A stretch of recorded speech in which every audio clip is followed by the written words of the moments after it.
Shalom, bien-aimés dans le Seigneur, nous sommes dans notre tranche au pied du Grand Roi. C'est avec joie que nous nous retrouvons pour notre méditation quotidienne. Nous sommes le jeudi 4 avril 2024 et nous vous saluons au nom de notre Seigneur et Sauveur Jésus-Christ. Pour notre méditation de ce jour, nous allons lire un texte dans les évangiles.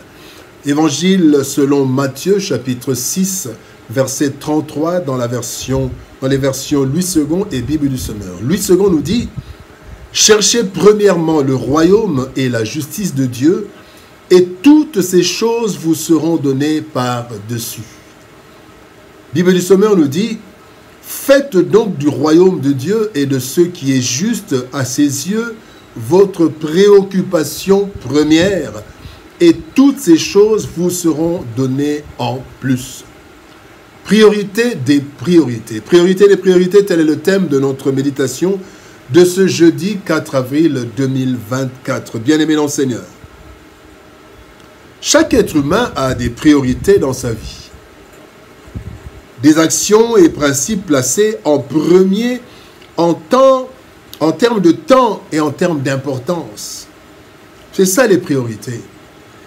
Ces priorités qui peuvent changer en fonction de l'environnement ou du temps conditionnent généralement les faits et gestes de ceux qui les fixent ou les acceptent. La priorité dépend de chaque personne ou de chaque communauté. Le texte de ce jour nous parle de la priorité des priorités de chaque être humain en général, mais surtout des enfants de Dieu en particulier. Il s'agit d'une priorité à double facette. Recherche du royaume de Dieu et recherche de la justice de Dieu. Donc, une recherche à double facette, rechercher le royaume de Dieu et la justice de Dieu. Ceci devrait être la préoccupation première qui ne varie jamais, et cela jusqu'à la fin de nos jours. Voici les leçons que nous pouvons tirer de notre verset du jour. Première leçon, destination finale, le royaume des cieux. Le royaume des cieux est notre destination finale. Bien-aimés dans le Seigneur, dans Matthieu chapitre 26, verset 29, la Bible dit « Je vous le dis, je ne boirai plus, c'est Christ qui parle, je ne boirai plus désormais de ce fruit de la vigne jusqu'au jour où j'en boirai du nouveau avec vous dans le royaume de mon Père, dans le royaume de Dieu. » Toute vie a une fin. Et la Bible nous enseigne que la fin d'une chose vaut mieux que son commencement. Ecclésiaste chapitre 7, verset 8. Mieux vaut la fin d'une chose que son commencement.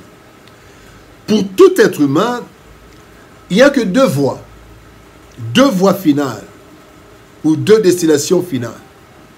Selon Daniel chapitre 12, verset 2, il est dit « Plusieurs de ceux qui dorment dans la poussière de la terre se réveilleront, pour, soit les uns, pour la vie éternelle, donc le royaume de Dieu, les autres pour l'opprobre, pour la honte éternelle, c'est-à-dire l'enfer. » Alors, notre destination finale est primordiale. Et donc, elle doit faire l'objet de toute notre attention.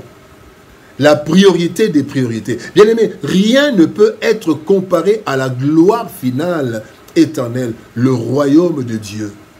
Le royaume de Dieu, une vie en permanence dans la présence de Dieu. En fait, le retour à Éden, d'où l'homme a été chassé. La Bible dit dans Apocalypse chapitre 22, verset 14, « Heureux ceux qui lavent leurs robes afin d'avoir droit à l'arbre de vie et d'entrer par les portes dans la ville. » Souvenez-vous que l'homme a été chassé du jardin d'Éden afin de ne pas mettre la main sur l'arbre de vie dans le jardin d'Éden.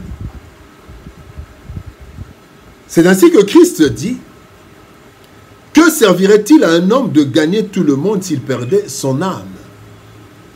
Bien-aimés dans le Seigneur, la destination finale, le royaume de Dieu, c'est ce que nous devons avoir comme préoccupation. Entrer dans la présence de Dieu, vivre éternellement avec Dieu. Deuxième leçon, bien-être indispensable. Bien-aimés dans le Seigneur,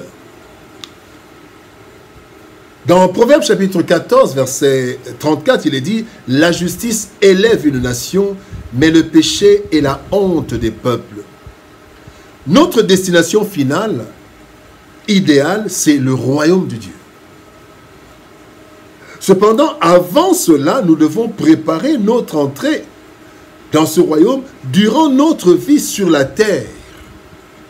Et le monde est tellement corrompu qu'il n'est pas facile, il n'est pas aisé d'y préparer l'entrée dans le royaume tel que Christ a déclaré dans Matthieu chapitre 10, verset 16. Il dit « Voici, je vous envoie comme des brebis au milieu des loups. Soyez donc prudents comme les serpents et simples comme les colombes. » Je peux ajouter « Sinon vous perdrez le royaume des cieux. » En fait, voici donc l'importance de rechercher la justice de Dieu dans un monde injuste et corrompu pour mener une vie favorisant notre marche vers le royaume, notre marche et la marche d'autres chrétiens. Paul le dit en ces termes, ces versets, dans 1 Timothée plutôt, chapitre 2, versets 1 à 2, il est dit « Avant tout, je recommande ceci, il faut faire des demandes à Dieu, le prier, pour tous les êtres humains, pour ceux qui nous gouvernent et pour toutes les autorités, alors nous pourrons mener une vie calme et tranquille en étant fidèles à Dieu, en nous conduisant bien, une vie de justice. » La recherche de la justice, partout où nous sommes, pour une vie meilleure, est une priorité des priorités pour favoriser notre entrée dans le royaume, notre préparation, notre entrée et l'entrée des autres. Troisième leçon, don supplémentaire. Il a dit, cherchez le royaume et la justice et les autres choses vous seront données en plus. Dans Matthieu chapitre 6, verset 8, la Bible dit, ne leur ressemblez pas, votre Père sait de quoi vous avez besoin avant que vous ne le lui demandiez. Lorsque la recherche du royaume et de la justice de Dieu devient la priorité des priorités, celui qui sonde les cœurs et les reins ouvre des portes en notre faveur, Dieu, afin de nous accorder ce qui est nécessaire pour une vie harmonieuse, une vie bénie, une vie dans la joie. Nous pouvons prendre comme exemple l'obéissance totale d'Abraham qui lui a amené des faveurs divines extraordinaires. Genèse chapitre 22, versets 10 à 18. Comme autre exemple, c'est l'attachement et la soumission de Job qui lui ont apporté plus que ce qu'il avait perdu. Job chapitre 42, verset 12. Il y a encore l'exemple de l'église de Philadelphie qui reçoit la promesse de l'ouverture d'une porte que personne ne pourra fermer. Pourquoi? Parce que malgré qu'elle avait peu de puissance, l'église de Philadelphie a gardé la parole de Dieu et n'a pas renié son nom. Ils sont restés attachés parce qu'ils avaient comme objectif le royaume des cieux.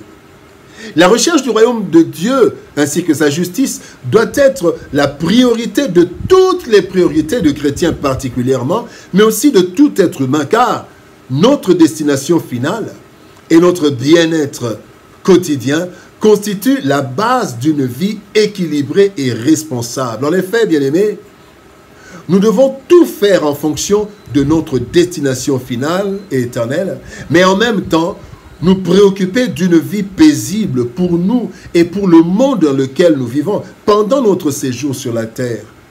Cette attitude responsable de recherche du royaume de Dieu et de la justice de Dieu, bien-aimés, attirera en notre faveur toutes les autres bénédictions indispensables à notre vie sur cette terre.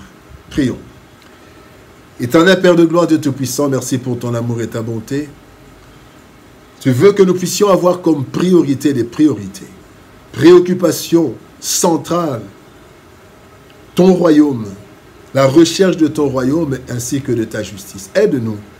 Aide-nous à avoir comme préoccupation majeure l'envie d'entrer dans ton royaume, mais aussi l'envie de faire de notre environnement un lieu de justice. Ainsi, nous mènerons une vie paisible qui ouvrira la porte à la vie éternelle, au royaume des cieux. Aide-nous par le Saint-Esprit. aide mon frère, aide ma soeur. Nous avons beaucoup de choses, mais nous ne devons jamais oublier que la priorité des priorités, c'est de rechercher le royaume et la justice de Dieu. Bénis ta parole, au nom de Jésus, nous avons ainsi prié, Père. Amen. Bien-aimés dans le Seigneur, que Dieu nous bénisse. Shalom, au revoir, et par la grâce de Dieu, nous nous retrouvons demain pour une nouvelle méditation quotidienne au pied du grand. Shalom, au revoir et à demain.